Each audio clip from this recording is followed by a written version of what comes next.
ওই সময় শুধুমাত্র আলেমদের বিরুদ্ধে মিথ্যা মামলা হয়েছে টাকা, আওয়ামী লীগ সারা টাকা ছিল কম বেশি সবার বিরুদ্ধে মামলা। অধ্যাপক শহীদুল ইসলাম বাচ্চু সাহেবকে আপনার র্যাব এসে গ্রেফতার করেছিল টাকা থেকে আসার পথে, এটাও আপনারা জানেন, এই ভিডিও ভাইরাল হয়েছে।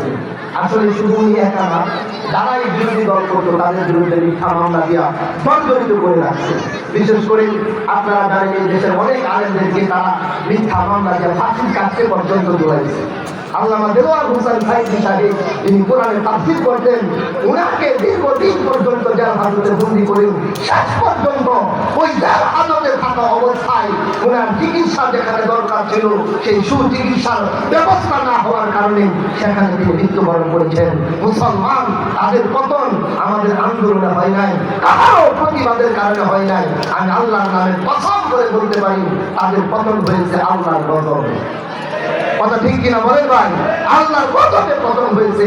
কারণ যেইভাবে তারা সাজাইছিল 2041 সালে টার্গেট দিয়েছিল, এত তাড়াতাড়ি পতন হবে এটা কল্পনাও কেউ করে না। এটা আল্লাহ করে দিয়েছে। খুশি না নারাজ?